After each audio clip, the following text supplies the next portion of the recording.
আসসালামু আলাইকুম। সবাইকে স্বাগত জানাচ্ছি বিডিভিউজে। আপনাদের সাথে আছি আমি ফাহাদিয়া মিতু। উপসাগরীয় অঞ্চলের দেশগুলোর রাজা বাদশাহ ও আমিররা ইসলামী রাজনৈতিক আন্দোলনগুলোকে নিজেদের ক্ষমতার জন্য সবসময়ই বড় হুমকি হিসেবে দেখে এসেছেন। এজন্য এসব আন্দোলন দমনে সবসময় তৎপর থেকেছেন। সিরিয়ায় ক্ষমতার নাটকীয় পরিবর্তন দেখে উপসাগরীয় অঞ্চলের এই শাসকরা হতচকিত হয়ে পড়েছেন। বিস্তারিত থাকছে মোতালিব জামালের প্রতিবেদনে।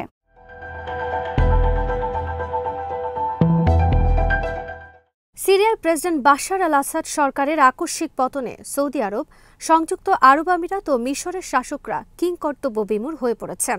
এসব শাসক এখন তাদের প্রতিপক্ষ হিসেবে পরিচিত তুরস্কের সমর্থনপুষ্ট সিরিয়ার নতুন শাসক গোষ্ঠী হায়াত তাহরির আল শাম বা HTS এর সঙ্গে সমঝোতার চেষ্টা করছেন।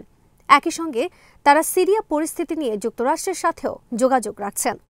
যুক্তরাষ্ট্র নিজেই সিরিয়ার ক্ষমতা দখলকারী গোষ্ঠীটির সঙ্গে তুরস্ক এবং সংশ্লিষ্ট অন্যান্য সূত্রের মাধ্যমে যোগাযোগের উদ্যোগ নেয় হতাশ উপসাগরীয় দেশগুলো। একই সাথে সিরিয়ায় এক স্বৈরশাসকের পতনে উৎসাহিত হয়ে মধ্যপ্রাচ্যে আবারও আরব বসন্তের ঢেউ উঠবে কিনা সেই আশঙ্কাও করছে এসব দেশ।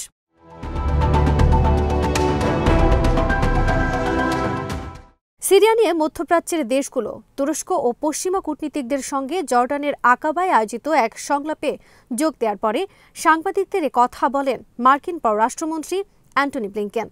তিনি বলেন, আমরা HTS এবং সিরিয়ার অন্যান্য গোষ্ঠীর সঙ্গে যোগাযোগ করেছি, তবে তাদের সঙ্গে সরাসরি যোগাযোগ কিভাবে হলো তা সুনির্দিষ্ট করে জানাননি তিনি।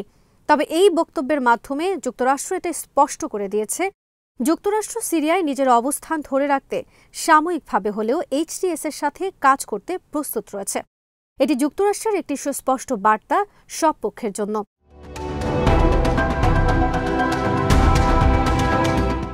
সিরিয়ার ক্ষমতা দখলকারীদের সঙ্গে যোগাযোগের কথা ব্লিংকেন এমন সময় জানালেন যখন প্রায় 12 বছর পর দামেস্কে দূতাবাস চালু করেছে তুরস্ক।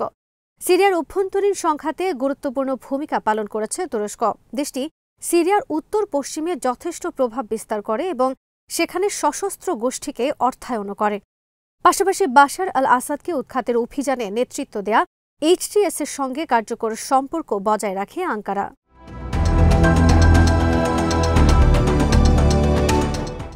একসময় আল কায়েদার সঙ্গে HTS এর ঘনিষ্ঠ যোগাযোগ ছিল।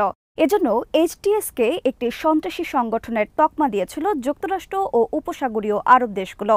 এমনকি তুরস্ক এটিকে সন্ত্রাসী সংগঠন হিসেবে তালিকাভুক্ত করেছিল। কিন্তু পরে তুরস্কের সাথে সংগঠনটির সুসম্পর্ক তৈরি হয়।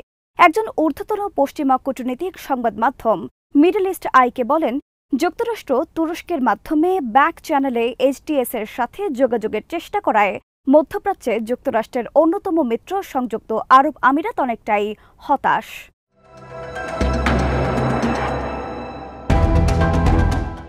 বিদ্রোহীরা ঝটিকা অভিযান চালিয়ে দামেস্ক দখলের আগে আরব আমিরাত প্রেসিডেন্ট বাশার আল আসাদের সরকার ও যুক্তরাষ্ট্রের মধ্যে সমঝোতায় মধ্যস্থতার চেষ্টা করছিল।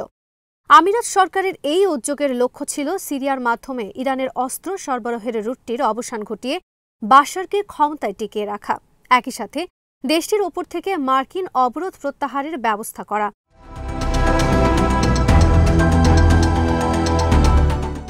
আমিরাতের এই চেষ্টা সফল হয়নি, কেননা যুক্তরাষ্ট্র ততদিনে তুরস্কের মাধ্যমে HTS এর সাথে যোগাযোগ করার পথ খুঁজছে। ফলে আমিরাত বাশার আল আসাদের সরকারের উপর অনেক বেশি বিনিয়োগ করেও শেষ পর্যন্ত ফিরতে হয়েছে শূন্য হাতে। সামগ্রিক এই পরিস্থিতিতে সৌদি আরব সহ উপসাগরীয় অঞ্চলের অন্যান্য দেশের মতো আরব আমিরাতও সিরিয়া নিয়ে বেকায়দায় পড়েছে। একমাত্র কাতার ছাড়া এই অঞ্চলের অন্যান্য দেশ সিরিয়ায় নিজেদের প্রভাব বজায় রাখার প্রতিযোগিতায় তুরস্কের কাছে হেরে গেছে।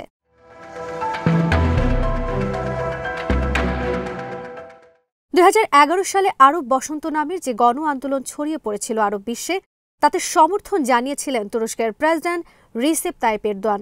এ নিয়ে তুরস্কের সাথে মধ্যপ্রাচ্যের দেশগুলোর তীব্র বিরোধ তৈরি হয়েছিল। বিশেষ করে মধ্যপ্রাচ্যের রাজতন্ত্র শাসিত স্বৈরশাসকদের নিয়ন্ত্রিত দেশগুলোতে সরকার বিরোধী গণ আন্দোলনের তীব্র বিরোধিতা করেছিল সৌদি আরব ও আরব আমিরাত। দেশ দুটি সে সময় তুরস্ক ও কাতারের বিরুদ্ধে আরব বসন্ত নামের গণ আন্দোলনে নেতৃত্ব দেয়া মুসলিম ব্রাদারহুডকে সমর্থন করার অভিযোগ তুলেছিল।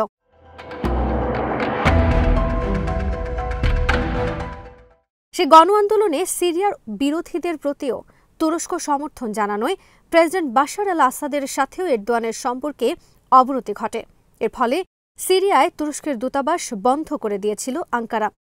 প্রেসিডেন্ট বাশার আল আসাদের পতনের পর সেটি সম্প্রতি আবার চালু করা হয়েছে।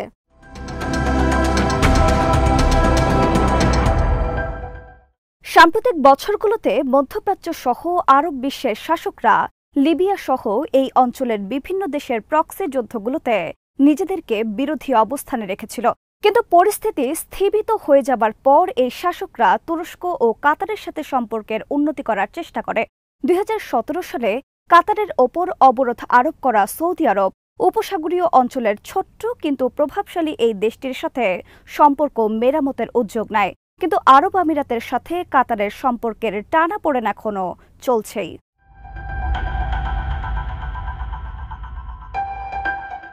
মিশরও তুরস্কের সাথে সম্পর্ক উন্নয়নের চেষ্টা করে যাচ্ছে।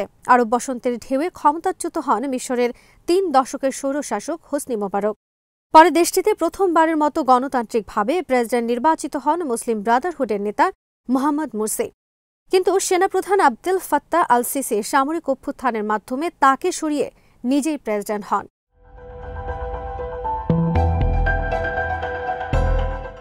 এ নিয়ে তুরস্কের সাথে মিশরের সম্পর্কের অবনতি ঘটে। সে সময় তুরস্কের প্রেসিডেন্ট এরদোয়ান প্রকাশ্যেই ঘোষণা করেছিলেন যে সিসির মতো একজনের সাথে আমি কখনোই কথা বলবো না।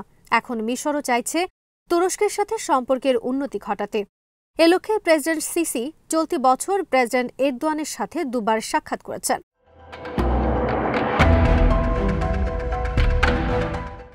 আরব বিশ্বের একসময়ের সাংস্কৃতিক ও অর্থনৈতিক কর্মকাণ্ডের প্রাণকেন্দ্র দামেস্কেও ক্ষমতায় এসেছে এইচটিএস এর মতো একটি ইসলামী সংগঠন। তাদের সাথে কায়রোর সম্পর্ক কেমন হবে তা সিসি ও এরদোয়ানের মধ্যেকার ভঙ্গুর সম্পর্ক মেরামতের ওপর অনেকটাই নির্ভর করছে বলে মনে করেন বিশ্লেষকরা।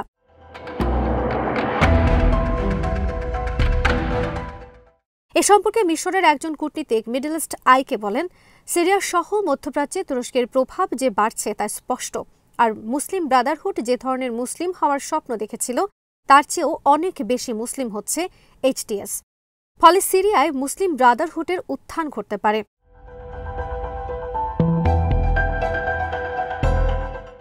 বাশার আল আসাদকে পুনর্বাসনে সৌদি আরব ও আরব আমিরাত যে কৌশল নিয়ে অগ্রসর হচ্ছিল তা ব্যর্থ হয়েছে ইতিমধ্যে। বিশ্লেষকরা বলছেন, সিরিয়ায় এইচটিএস এর কর্তৃত্ব ও মধ্যপ্রাচ্যে তুরস্কের প্রভাব মেনে নেওয়া ছাড়া সৌদি ও আরব আমিরাত সহ উপসাগরীয় দেশগুলোর সামনে বিকল্প পথ খোলা আছে খুব সামান্যই।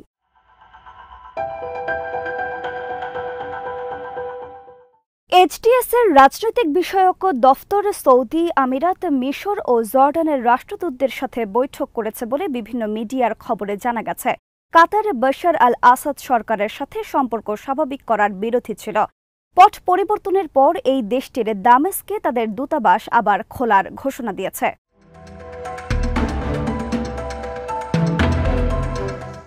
বিদ্রোহীদের ঝটিকা আক্রমণের মুখে সিরিয়ার 2 যুগের শাসক বাশার আল আসাদের ক্ষমতাচ্যুত হওয়ায় সবচেয়ে বড় ক্ষতির মুখে পড়েছে রাশিয়া ও ইরান।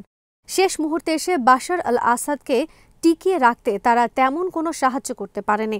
তুরস্কের কাছে সিরিয়াকে হারানো মেনে নিয়েছে 2 দেশই।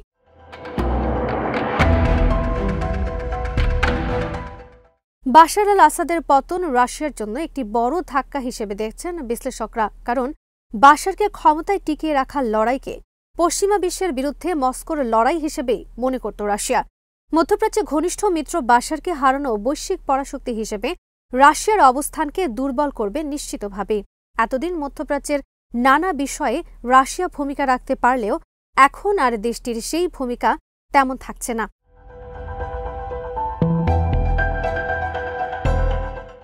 বাশার আল আসাদের পতনে মধ্যপ্রাচ্যে নিজেদের শক্তির একটি বড় খুঁটি হারালো ইরান। লেবাননের সশস্ত্র গোষ্ঠী হিজবুল্লাহকে সিরিয়া দিয়েই দীর্ঘদিন ধরে অস্ত্র সরবরাহ করে আসছিল তেহরান। কিন্তু বাশার আল আসাদের পতনের পর ইরান এখন অনেকটাই দুর্বল হয়ে পড়ল। ইসরায়েল ফিলিস্তিন চলমান সংঘাতেও ইরান এখন আর আগের মতো গুরুত্বপূর্ণ ভূমিকা রাখতে পারবে না বলে মনে করেন বিশ্লেষকরা। যদিও ইরানের নেতারা দাবি করেছেন যে বাশারের পতনে মধ্যপ্রাচ্যে ইরানের দীর্ঘদিনের ভূমিকায় বড় ধরনের কোনো প্রভাব ফেলবে না।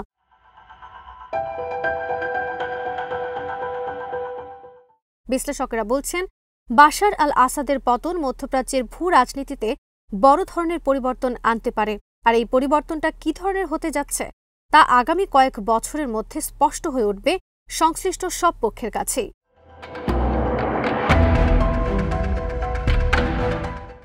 আজ এখানেই শেষ করছে। সবাই ভালো থাকুন, সুস্থ থাকুন আর দেখতে থাকুন বিডি ভিউজ। চ্যানেলটি ভালো লাগলে সাবস্ক্রাইব করুন, সংযুক্ত থাকুন আমাদের ফেসবুক পেজে।